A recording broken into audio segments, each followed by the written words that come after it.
Good morning, children. Here we are with the next video of Civics, Chapter 4, Growing Up as Boys and Girls. Being a boy and girl is an important part of one's identity. The society in which we grow up teaches us what is acceptable for boys and what is acceptable for girls. What are the different roles for boys and girls? What boys can do, what girls can do, what boys cannot do, and what girls cannot do. When we grow up in such societies, we think this is acceptable for all the parts of the society, in the entire part of the world. But do you think this really exists in the entire part of the world, in all the societies? Now let us explore all these questions in this chapter. We will be taking the example of 2 case studies to understand this concept in a better way. So let's start. Children, we will learn different roles assigned to boys and girls to prepare them for the future role as man and women. Societies, they value man and woman differently. The roles women play and the work they do are less valued than the work of men. How inequalities exist in the area of work. The workplace where the women go and work, they are less valued as compared to men. We will take the example of 2 case studies. Growing up in the Samoa Island in the 1920s and growing up as male in Madhya Pradesh in the 1960s. Now, valuing housework, are they really valued? Okay, so, and the lives of domestic workers. We will also explain women's work and equality. Do really equality exist in the women's work? So, let us start from the beginning and take the case study of growing up as boys and girls in the Samoa Island in the 1920s. So, let's start, children. Growing up in Samoa in the 1920s. The Samoa Islands are part of a large group of small islands in the southern part of the Pacific Ocean. In the 1920s, according to research reports on Samoa society, children did not go to school. They learned many things, such as how to take care of children or do household work from older children and from adults. Fishing was a very important activity on the island. Young people therefore learned to undertake long fishing expeditions. But they learned these things at different points in their childhood.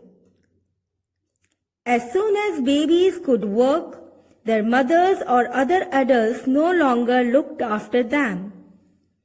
Older children, often as young as 5 years old, took over this responsibility.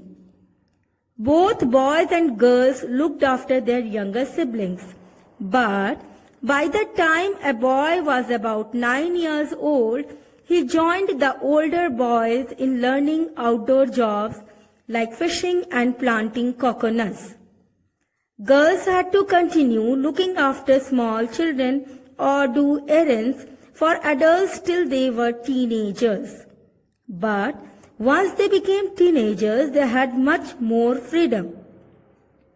After the age of 14 or so, girls also went on fishing trips, worked in the plantation, learned how to weave baskets. Cooking was done in special cooking houses where boys were supposed to do most of the work while girls helped with the preparations.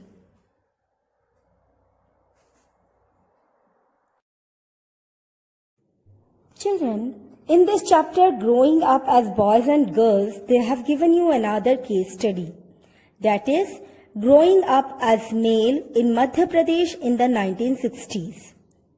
The following is adapted from an account of experiences of being in a small town in Madhya Pradesh in the 1960s. From class 6th onward, boys and girls went to separate schools at that time. The girls' school was designed very differently from the boys' school.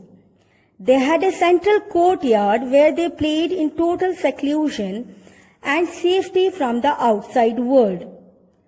The boys' school had no such courtyard and their playground was just a big space attached to the school. Every evening, once school was over, the boys watched as hundreds of schoolgirls crowded the narrow streets. As these girls walked on the streets, they looked so purposeful. This was unlike the boys who used the streets as a place to stand, to play, to try out tricks with their bicycles. For the girls, the street was simply a place to get straight home.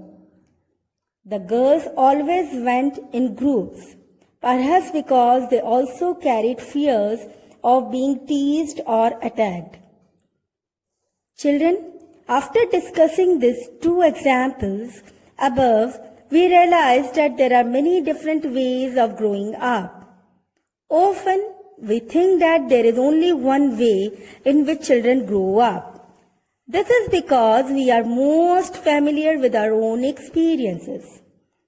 If we talk to our elders in our family, we will see that their childhoods were probably very different from ours. There are two kinds of differences between women and men: sex and gender.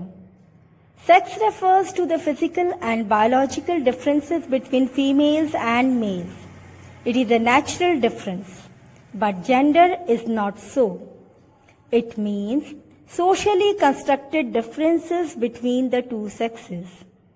It affects the relationship between women and men. It prescribes specific roles for them and accordingly defines the status of women and men in the family and in society. Instances of families celebrating the birth of a boy child and not doing so in case of a girl child are not uncommon in our society. This is a clear example of gender discrimination and inequality. The gender bias that shows female is inferior to male is responsible for such discriminatory attitude in the society. It has been constructed by the society through the ages. Once such bias is created, it begins to reflect on all man-woman relations in the society in the way males and females look at and deal with each other. Thus, we have separate, well-defined roles for women and men in the family, in the community, and the society at large. Gender prescribes what a man should do and a woman should do, and what a man and woman should not do, etc. Now, how did separate roles for women and men emerge? There is a traditional theory which points to the biological differences between females and males as the main reason for this. This view of natural difference is called biological determinism.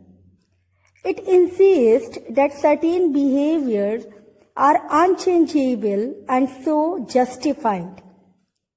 However, if you analyze gender relations or the way men and women look at and deal with each other, you will find that they originate not from the physical or biological factors, but from the power relations in the family and in the society. We know that there is no superiority or inferiority of sexes as such. The differences in male-female relations, often regarding one superior or inferior to the others, are therefore not natural but created by society through the ages. We also realize that societies make clear distinctions between boys and girls. This begins from a very young age. We are given different toys to play with. Boys are usually given cars to play with and girls dolls. Both the toys can be a lot of fun to play with. Then why are girls given dolls and boys cars? Toys become a way of telling children that they will have different future when they become men and women.